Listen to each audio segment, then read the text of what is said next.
Well, guys, last week I asked you one simple question. It took a while to get there, but I asked you one simple question. Are the Cats ass? Is Kansas State bad at football? And I told you this. I said, you know what? I can't give you a definitive yes or no. We look like a bad team on paper, but this weekend in Tucson will tell us everything we need to know. Unfortunately, the cat's out of the bag. For lack of a better term, Kansas State is not a good football team. You commented it all over the last video saying basically this team does stink. I don't know what they have to do to get it right. And I gave you a lot of different thoughts as to what could happen, what might happen, what should happen, etc., etc.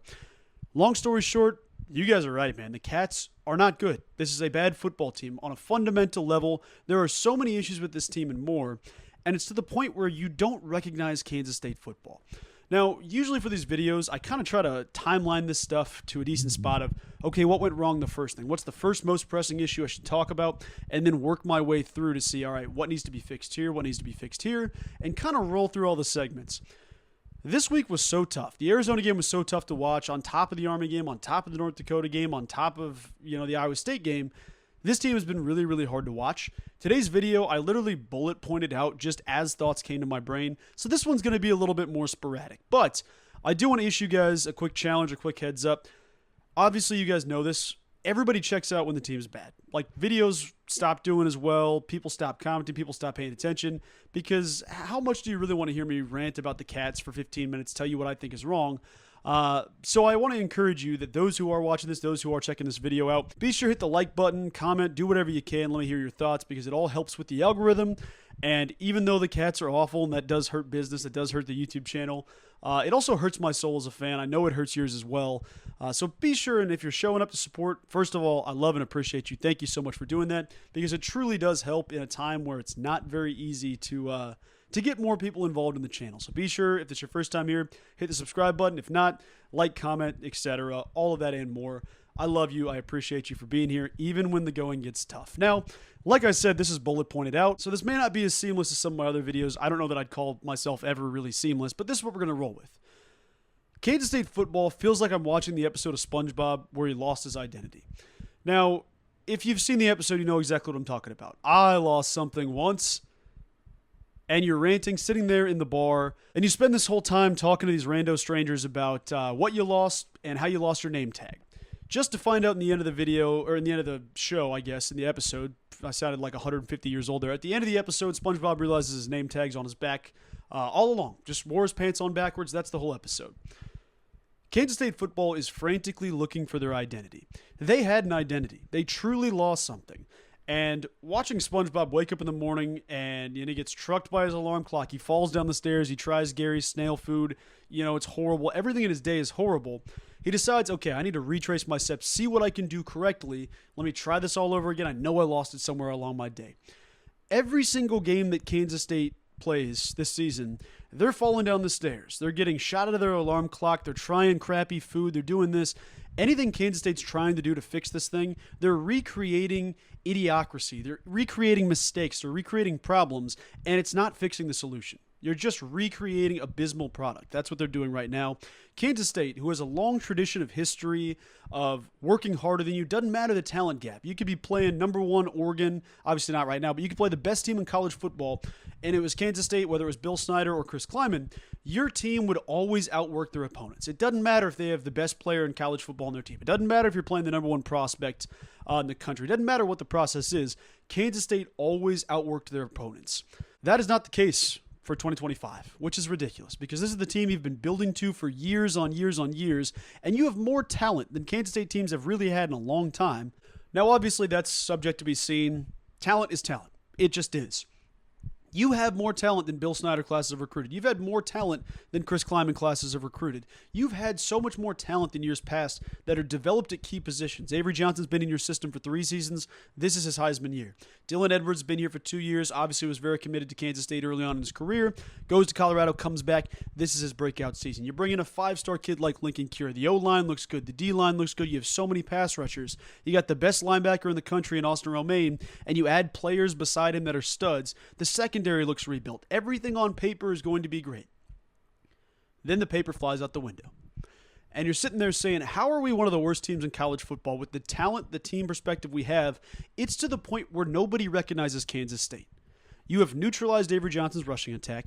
You're making mistakes. Special teams has been god-awful.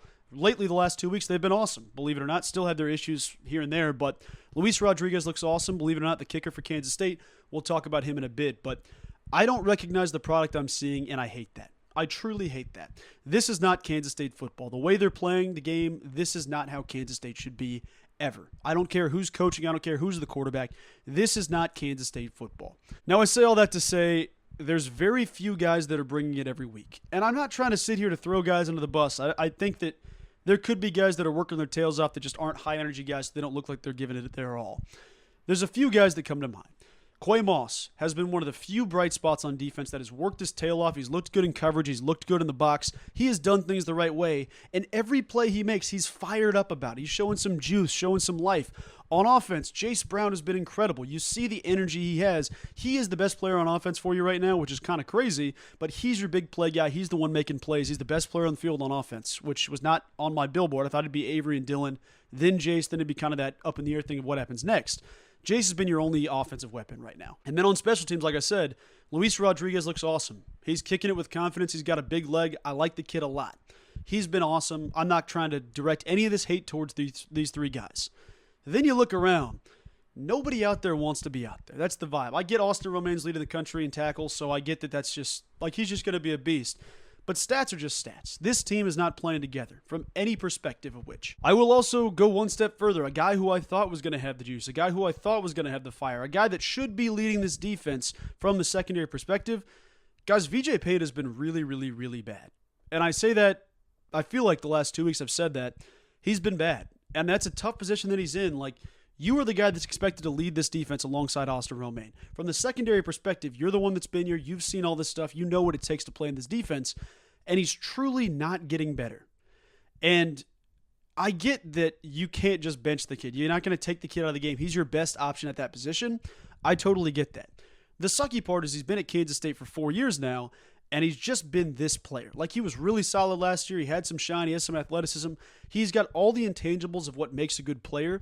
He can't put it together consistently on the field, and that really stinks. So I look at that. We'll talk about it a little bit later.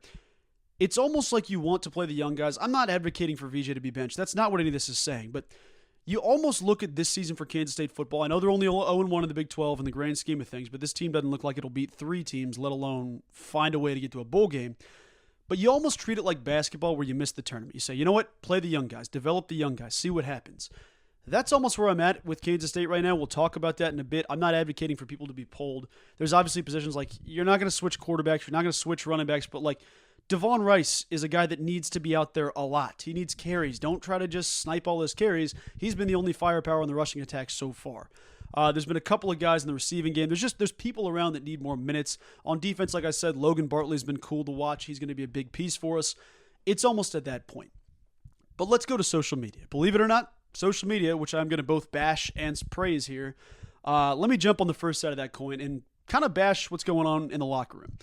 So Curry Sexton, who I am a huge fan of, he does a lot of work with EMAW guys. He does a film breakdown for the All-22 with Cole Manbeck. He's awesome there. He's awesome at Wildcat NIL. The guy is a guru in anything he puts his mind to. Also a former Kansas State player. He understands the process of what's going on here. Curry Sexton put out a tweet. It was right after the game finished on Friday. In the athletic department or whoever in power, whether you want to say it's the overseeing guru of Kansas State football, whoever this is, someone made Curry take down the tweet. That's at least the going rumor. I don't know anything. I'm not confirming anything. I'm just saying that's the rumors I've heard. Curry Sexton put out a fair tweet basically roasting this football team because it's a gutless, soulless, lifeless performance that he watched. This is what Curry had to say. One of the most embarrassing performances I've seen in my 30-plus years as a K-State football fan. Absolutely pitiful, and there's truly no reason to think it's going to get better. That's not an outlandish thing to say. They're not taking the steps necessary to make this thing better. This does not look good on paper. Also, right below it, you see a CBS tweet from Tom Fornelli saying, it feels like everybody on Kansas State got decidedly worse in the offseason. Do I disagree? No. But Curry had to take down the tweet. Now, maybe he got the call from Gene Taylor. Maybe he didn't. Maybe he got the call from Wildcat NIL. Maybe he didn't. Maybe it's from his other job. I know he does some other stuff on the side in the law space. Like, maybe it's something with that. If it's related to Kansas State football, what the hell are we doing? This isn't a drama show. Why do you care what people are saying about you on Twitter? Go fix things on the football field. Stop paying attention to the outside noise. You're so concerned with all this crap of like, well, we don't want people to badmouth us. Don't put a bad product on the field. Don't put players in a position where they look like they don't care.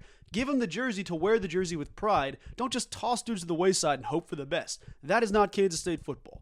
It is bullshit if anybody actually made Curry take down that tweet. And I'm not speaking on behalf of Curry. My thoughts aren't reflected by Curry or anybody like that. I just want to say, we're freaking standing on Love Island trying to fix Kansas State football. What the hell are we doing? That is not how you play this game. That is not how you approach this game. Social media has no bearing on what should be on the field, and it's horseshit that it is. Mini rant over. There's also a tweet from my guy Harambe, who I really love. Also ripped Harambe one time. This is a good tweet. K-State is off to its worst start since 1989, hence the year they hired Bill Snyder. The offense is putting up 1.86 points per drive, the worst since 2009. They have a 3-6 record in the last 9 games and 4-13 against the spread since last season, and consistently underperforming expectations. And K-State athletic director Gene Taylor is shocked fans are upset. I'm not even going to follow that one up. I'm just going to let it out there to speak. Just going to let it sit, folks, because that's a great observation. And I think Harambe is a super smart dude, understands what he's talking about. That's kind of the element that I'm looking at. It's crazy that people would be upset that others are upset about Kansas State football. Fix the product. I'm almost losing my voice at getting this heated, but the next topic I want to talk about, I'll move on from Twitter space. Let's talk about Avery Johnson, folks. He's the man of the hour. I've been very, protective of Avery Johnson, to say the least, because you see the upside of what he could be. Could be isn't what he is right now. That stinks. Now, here's going to be the best/worst take I've ever given you, so if you're if you push back on this, just hear me out before you click off the video, because there's going to be more to follow up on this. I watched that Chiefs-Eagles game. I'm sure most of you did. If you're not a Chiefs fan, I get that you probably didn't. I had some takeaways about the tush push. I don't really care about that for now. But the point is, Patrick Mahomes, who is one of the most gifted throwers of the football to ever exist, a guy that should absolutely stand in the pocket and improvise for as long as he can to find somebody down the field. Patrick Mahomes, at any given moment, and he'll probably deny this, nobody had ever asked this, but the dude is our entire rushing attack for the Chiefs, and he's one of the most gifted throwers of the football, worth $500 million on his contract. There's no protection to his game. They're not trying to protect Pat outside of, hey, if you're in the open space, get down. I almost think this. Avery Johnson needs to play the game like Patrick Mahomes. Wow, shocker. Play like the greatest quarterback who ever lived. That's not what I'm saying. What I'm saying is Patrick Mahomes will look at his first read, and then he'll look at the space around him. How's the pocket? I'm breaking out if I see 5-6 yards. You do not have to be in wide open space to run for 15 yards every single time you're open. Avery Johnson, our rushing attack is awful right now.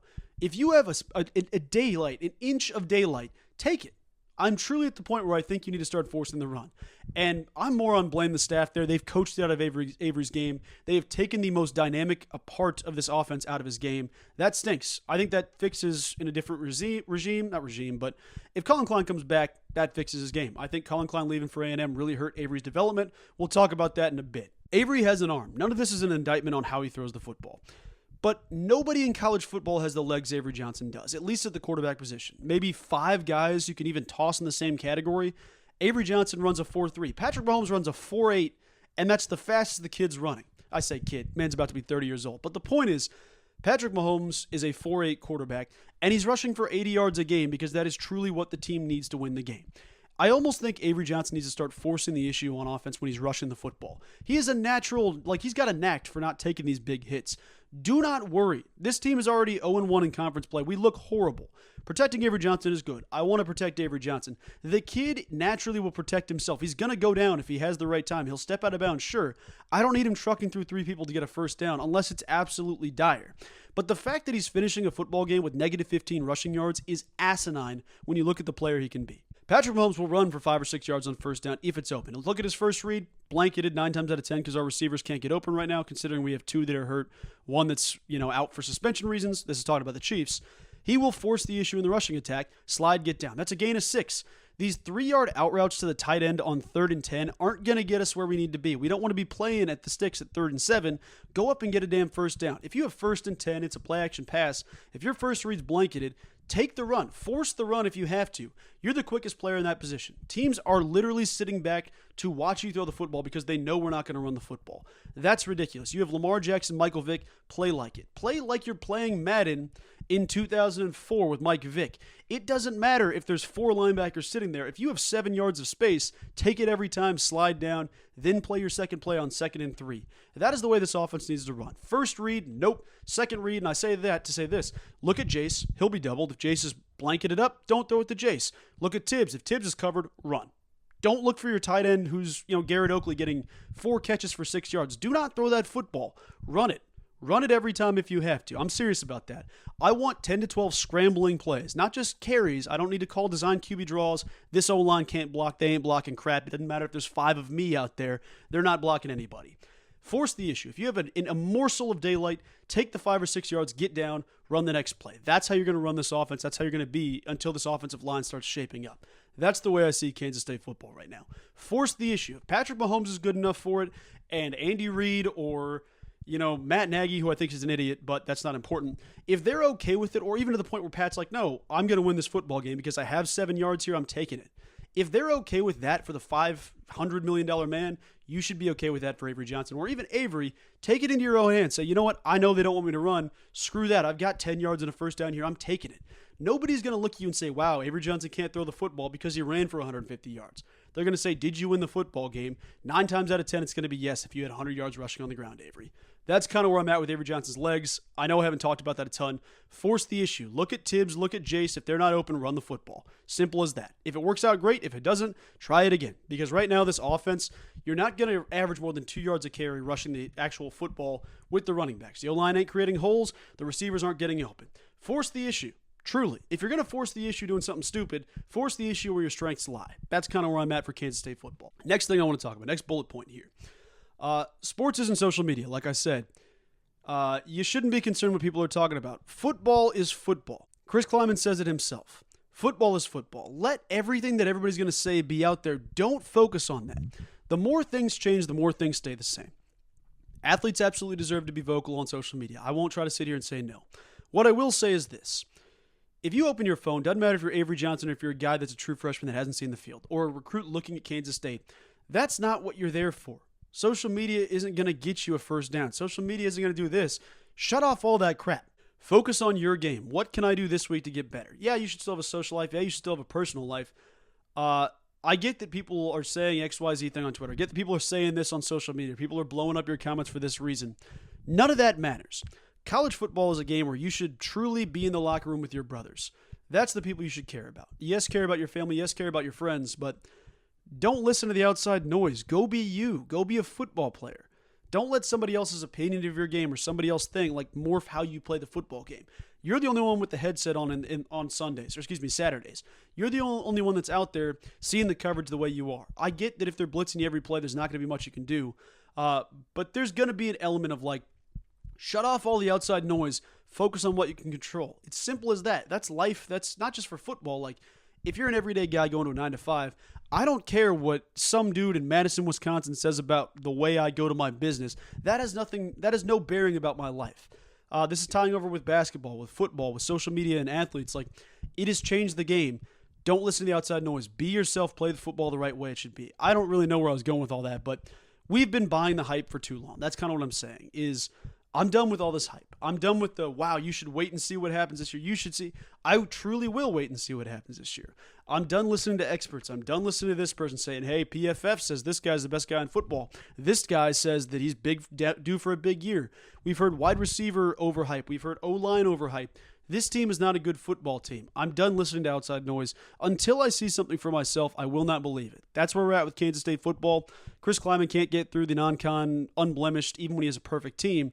This season, we barely got through there with a win. That's a long story short to say, I'm done listening to the outside noise. I want to see it with my own eyes to believe it. I don't care if this guy is the 8th best odds to be the best offensive lineman in football or the 10th best odds to win the Heisman Trophy. What does he do on game day? Is he a good player on game day? Let's see what happens. I don't want to hear it from experts that have been around the program. I want to see the honest truth of what I'm seeing on game day. How is this guy interacting with the team? How is this team looking with him on the field? That could be the quarterback, the running back, the O-line, the defender, whatever you want to say. I just want to see it for myself. And I think you should be entitled to see it for yourself too. I know that's me saying this as a guy on YouTube who you're watching for their opinion, so pot calling the kettle black. All I'm saying is, if you don't want to believe what someone's saying, probably trust your gut about something. Watch the way the football game goes.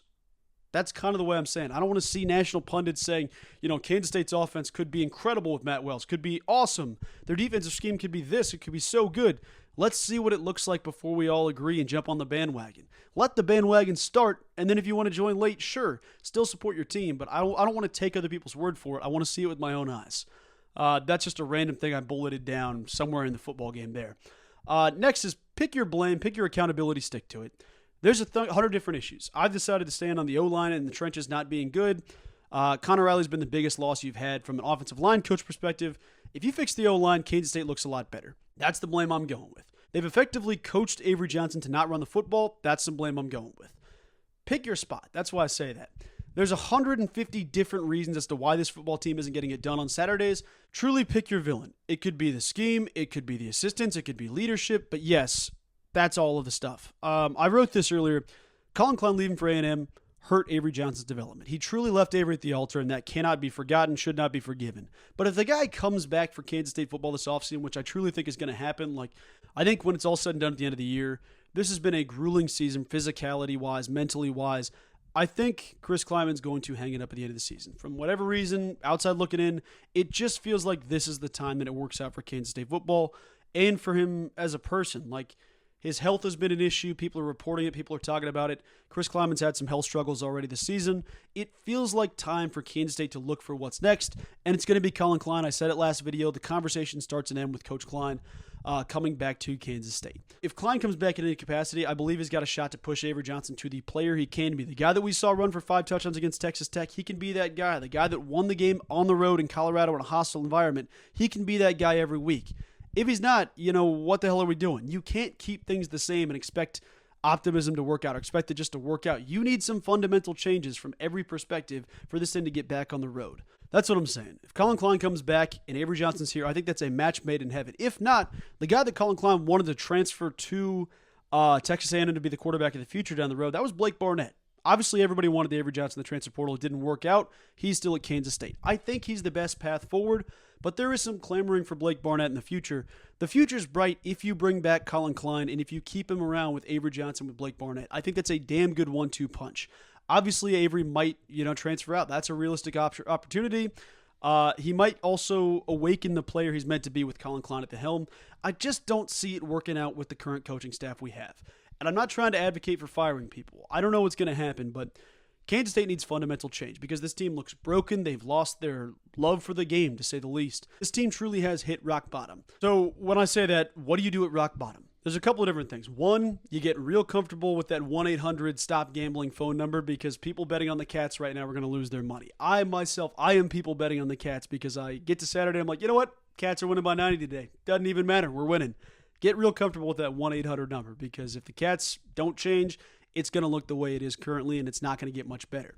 If you want to make change, who steps up, who's the leader, who are the young guys that want to fight? There's going to be people that say, you know what? Forget this. Forget the noise. I want to put my best foot forward. Doesn't matter if you're Avery Johnson. Doesn't matter if you're an offensive lineman that hasn't seen the football field yet.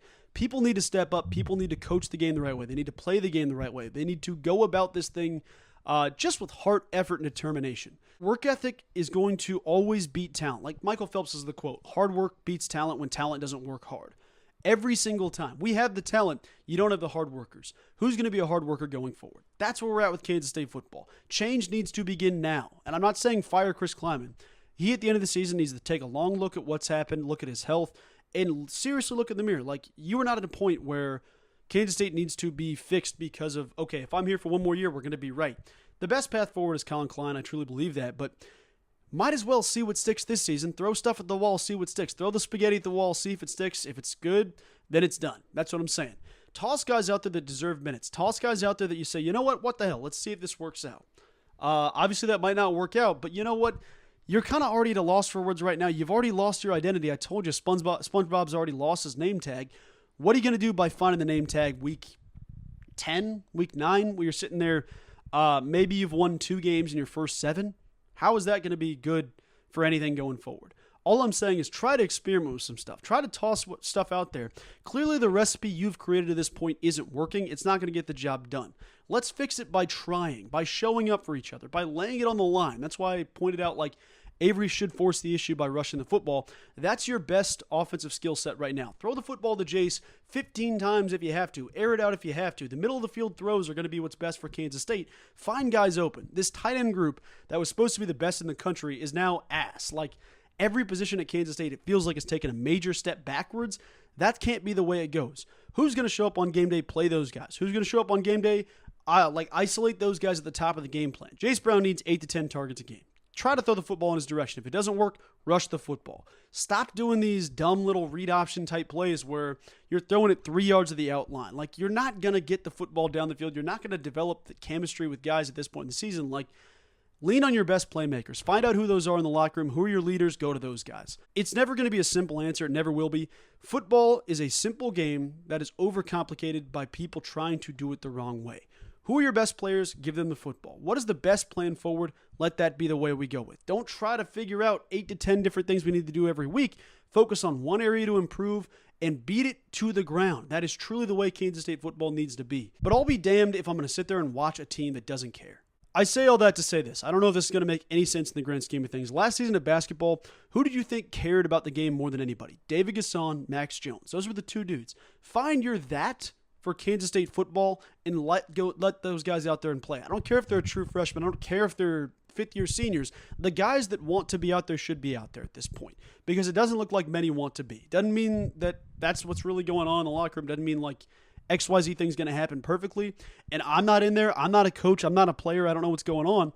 Let the guys play that want to play. If you're going out there to have impact, if you want to just lay it on the line and try your best, I will take that, even if we're not a very good football team. Try. That is where I'm going to say. The guys that are trying to do the best, let them go out there and play. That's how Kansas State football got here. How did Bill Snyder restart this thing? With guys wanting to win more than they wanted to breathe, even after 4 years of not winning a football team. Futility U changed because guys tried. They had heart, they had effort, they had belief. What's going to go forward and do things the right way? You're sitting there at 1-3. You've played some dog shit teams. You've played some good teams. And you're still a bad football team. If you keep doing things the way they're going to go, it's not going to get better. Sure, you can say, well, we're not going to switch the script. We've had a lot of success here the last couple of years. I don't care what we've done the last couple of years. What is going to fix it right now? Guys trying, guys suiting up for each other, guys putting their head into the flame, to say the least. Like, I want dudes that want to be out there. That's what I want. I want effort. I want commitment. I don't care if that comes from coaches or players. I want guys that want to win, that guys that want to lead. That's what I want for Kansas State football. I haven't been seeing it the last couple of weeks. If you're going to be a bad football team with the guys you currently have, you might as well be a bad football team by trying your ass off. I don't care if the talent isn't there. You might as well just say, who are the guys that want it the worst? Who are the guys that want it the best or the most? Whatever you want to say. I'm losing the best way to say this. I want guys that want to play Kansas State football. I want guys that are proud to wear the Power Cat out there. And if you're not going to be that guy, don't step up. Don't show up. That's not the way this team should be. And it pisses me off that we have to talk about this 4 weeks into the season when things aren't working out. Change needs to start now. Who steps up? We'll see what happens. That's the video. I'm going to leave you with that. I don't know if anything I said for the last 25 minutes made sense. That's where I'm going to sit it. K-State needs to be better in every area, not just one area. Every single position, every single player needs to be better. We're not seeing that. Change needs to happen now. Fix it. I don't care what the fix is. Try it. Try your best. Every position group, every player, every person, every coach, every fan, every man, every woman, every child, anybody that believes in this team, fix it. I don't care what you have to do. Fix it. It pisses me off to watch the same thing not work out. Try to fix it. Whoever steps up, play those guys. That's what I'll be at there. I don't know if any of that makes sense. Like I said, this season might suck. I appreciate you guys being here. We're going to try our best. That's all I'll say. Let's fix it from that point and go to the next week. Week to week, if we lose every game, whatever, this is still Kansas State. You deserve to work your tail off. I don't care if you're a kid that's a walk-on player. Those are some of the best players we've had. Obviously, you can't really have walk-ons anymore in college football, but all I say is that everything kind of sucks right now. How are you going to fix it? That's the question I'll leave with you. We'll see what happens. It's the bye week. Figure out your questions. Clearly, the recipe you've made right now tastes like shit. Let's fix it. Cats.